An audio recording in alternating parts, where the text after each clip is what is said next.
Number 3, how ever किसका signal है? Contrast का सिग्नल है। अच्छा, अब हाउ एवर के बाद अगर कंट्रास्ट आना है तो मैं सोचता हूं कैसा कंट्रास्ट आएगा। हो सकता है कि ये कंट्रास्ट आया हो आगे, अभी पढ़े कोई ना इसे। अच्छा, ऊपर बात हो रही है कि सूथसेयर्स सिग्नल्स को देखते हुए गॉड्स की विशेस को डिकोड करते थे। हाउएवर के बाद या तो ये होगा कि ऐसा कुछ था ही नहीं, हाउएवर तो कंट्रास्ट का सिग्नल है। हाउएवर के बाद उलट बात होती है, हाउएवर, ऑल्दो, दो, even though, nevertheless, nonetheless, in spite of, despite, contrast है ये। On the other hand contrast है ये। However there were abundant instances in which the gods did not। अच्छा, अब मुझे ना abundant की समझ है ना instances की समझ है, तो मैंने देखें किसको, however को हाईलाइट किया और the gods did not। अच्छा, however gods ऐसा नहीं करते थे। क्या नहीं करते थे? but spoke directly to an intermediary। उलट आ गया, मैंने बीच में से सारा कुछ उड़ा दिया है। However, there was abundant instances in which the gods did not manifest themselves to the faithful in the form of signs। अक्सर औकात ऐसा होता था कि गॉड्स जो थे वो मैनिफेस्ट themselves, अपने आप को सामने नहीं लेके आते थे, अपनी बात नहीं बताते थे टू द फेथफुल, अपने वफादारों से, यानी अपने सूथसेयर्स थे, in the form of science, but spoke directly to an intermediary, लेकिन डायरेक्टली बात करते थे। अब दो तरीके हो गए, एक तो सूथसेयर्स हो गए जो कि साइंस सिग्नल समझ के बताते थे कि गॉड ये कह रहा है, और उस वक्त ये होता था कि उस वक्त के बादशाह फिर सूथसेयर को कहते थे कि अवाम को ये कहो और ये कहो कि गॉड ने कहा है। वो विश होती थी गॉड की। तो इस तरह मजहब को पॉलिटिक्स यूज करता है शुरू से। तो हमारे इर्द गिर्द ये नई चीजें नहीं हैं। बेचारे उन ग्रीक्स को क्या पता ये गॉड ने कहा है या बादशाह ने सूथसेयर के थ्रू कहलवाया है, क्योंकि सूथसेयर पे इन पे यकीन होता था इन लोगों को, लिहाजा ये मानते थे कि हाँ जी गॉड ने कहा है, कहा बादशाह ने होता था। तो गॉड बाजों का डायरेक्टली भी बात करते थे किसी इंटरमीडियरी से, इंटरमीडियरी जो गॉड के ह्यूमंस के बीच में आता है। फॉर अ शॉर्ट टाइम, थोड़ी देर के लिए गॉड खुद बात करते थे। When overcome by divine mania। अच्छा, अगर इनके मतलब पता ना तो बड़ा एंजॉय करोगे तुम लोग, नहीं पता तो हमने तो फिर भी प्रेस ही बनानी है। अब डिवाइन मेनिया क्या होता है? पीके में वो जो पंडित होता है वो कहता है क्या, अच्छा, तो ये वो है। अच्छा, अब आपको जिन लफ्जों का नहीं पता ना, उनको छोड़ के बाकी जो जो लफ्ज समझ आ रहे हैं जरा उससे गेस तो करो कि लिखा क्या हुआ है इसमें।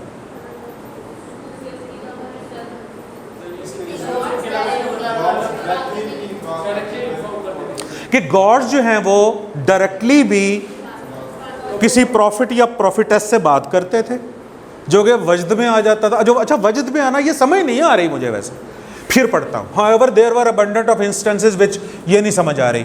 The gods did not, god नहीं करते थे। क्या करते थे god? Spoke directly to intermediary, directly बात करते थे, ये जो भी बंदा है। अच्छा, इसके आगे भी हु है, इसका मतलब है ये भी पर्सन है। Yes, this is the guesswork we must do for the unknown texts। अच्छा, for a short time, थोड़ी देर के लिए डायरेक्टली बात करते थे, फिर वो was overcome, वो फिर जो इंटरमीडियरी था वो ओवरकम हो जाता था। आगे नहीं समझ आई, नहीं समझ आई, नहीं समझ आई।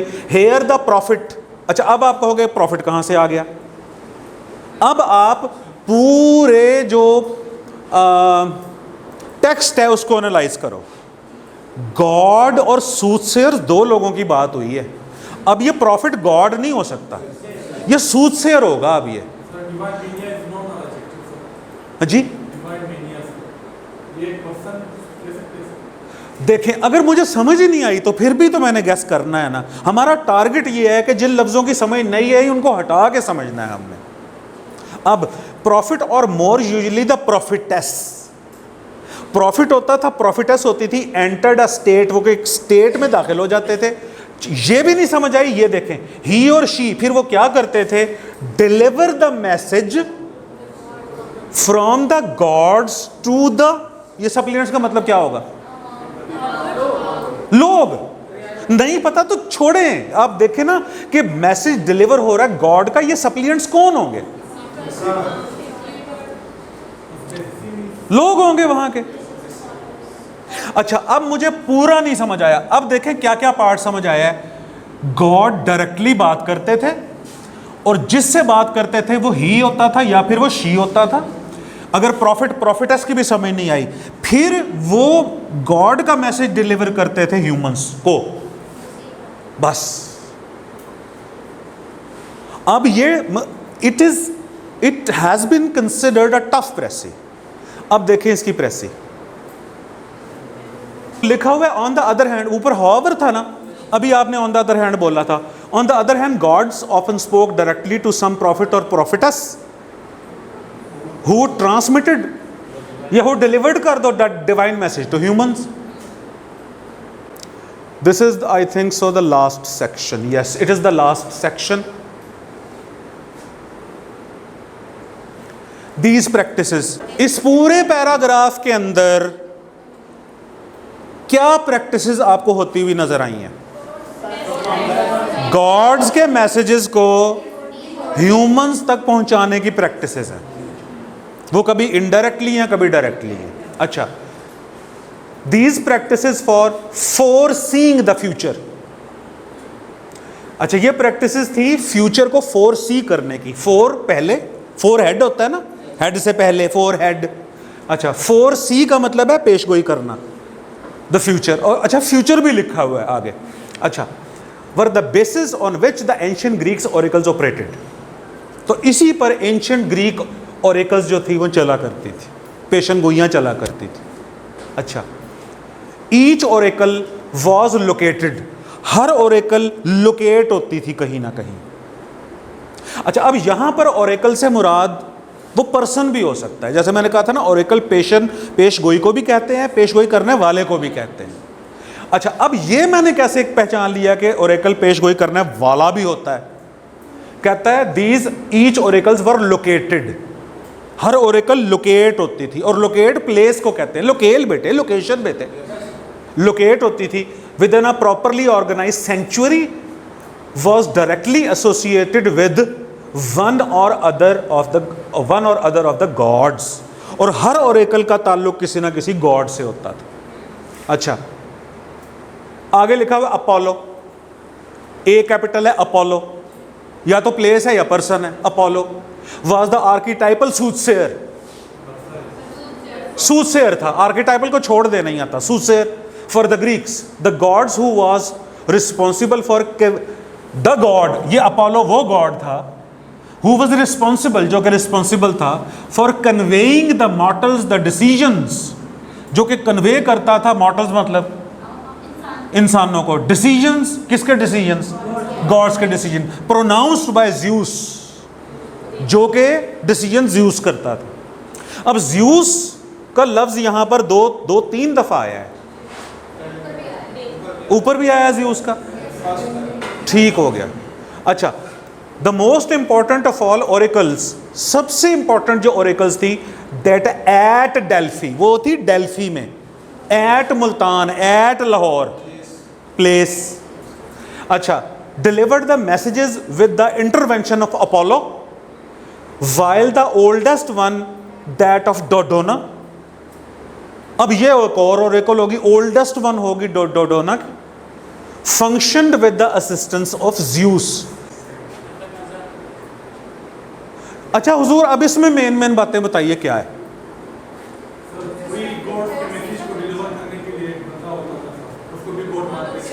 अब मजीद एग्जाम्पल्स ही हैं ये सारी, और एग्जाम्पल को स्पेसिफाई किया हुआ है कि ये दीज प्रैक्टिसेस का आप लोगों ने खुद ही कहा कि ये जो कोडिफाई करने की प्रैक्टिस थी, मैसेजेस को पहुंचाने की प्रैक्टिस थी। बेटे मैंने पूरा पैराग्राफ नहीं पढ़ा आप लोगों के सामने, ये आप लोगों के सामने एग्जाम्पल है कि मैंने उसके चंक्स देख के सिर्फ गेस वर्क किया।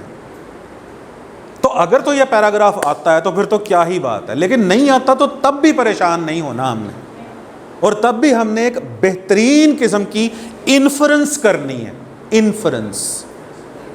अच्छा, अब ये देखिए, ये इसकी प्रेसी ठीक बनाई है।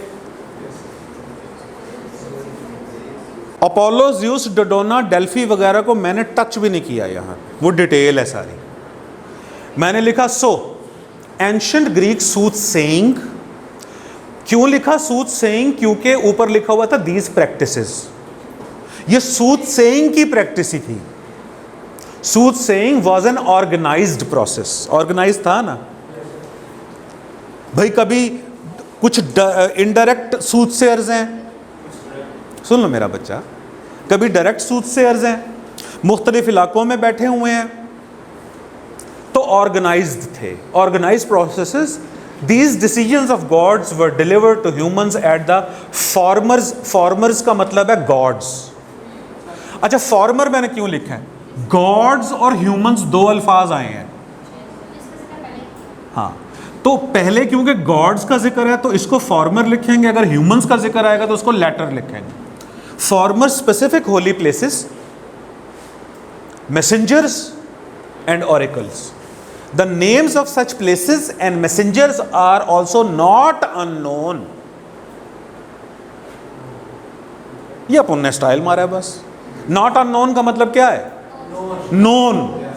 अच्छा, ही इज नॉट एजुकेटेड का, ही इज नॉट अनएजुकेटेड का क्या मतलब है? He is educated. अब ये भी स्ट्रक्चर देखिए। ऑर्गेनाइज प्रोसेस था, पॉइंट नंबर 1। गॉड के डिसीजंस को, गॉड्स के डिसीजंस को ह्यूमंस तक पहुंचाने का जो काम था वो होली प्लेसेस पे होता था।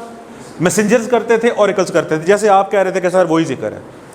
अच्छा, उसके बाद फिर आखिर में क्योंकि नाम ही नाम थे, अब बच्चा करेगा ये कि आखिर में आके ना ठुस हो जाएगा यहां पे। अब मैंने गैस वर्क करना है सारा कि ऊपर जब बात ही गॉड्स और सूथसेयर्स के अलावा, अच्छा गॉड, सूथसेयर, ह्यूमंस, तीन ही तो करेक्टर्स हैं इसमें, चौथा कोई करेक्टर है ही नहीं। तो इसका मतलब है ये ह्यूमंस तो है नहीं, ये गॉड्स और सूथसेयर्स ही हैं जिनका आखिर में जिक्र है। ज़्यूस इसमें से गॉड है, बाकी वो सूथसेयर्स हैं। तो पूरे टेक्स्ट को आप यूं भी एनालाइज किया करो। करेक्टर्स कितने हैं? 3। अब उन्हीं में से किसी का जिक्र है, कैपिटल लेटर से भी पता चल रहा है। अब एट से पता चल रहा है कि ये प्लेस है। तो so ancient Greek soothsayers was an organised process. Soothsaying was an organised process. The decisions of gods were delivered to humans at the former specific holy places. Holy places पर वो डिलीवर होते थे, messengers उसको deliver करते थे, और या oracles उसको डिलीवर करते थे। अच्छा, ये ऑरेकल्स ना भी लिखे तो मैसेंजर्स तक भी ठीक है, ठीक हो जाएगा ना? ठीक है। और आगे लिखा था names of such places and messengers are not unknown. अब आप मुझसे पूछते हैं क्या नाम थे, मैं कहूंगा पढ़ लो, ऊपर लिखे। यस। अच्छा, अब इसका जो टाइटल है वो मेरी हम्बल ओपिनियन में ये है, humans communication with the divine and ancient Greek oracles. Humans' communication with the divine through Greek oracles, through Greek soothsayers.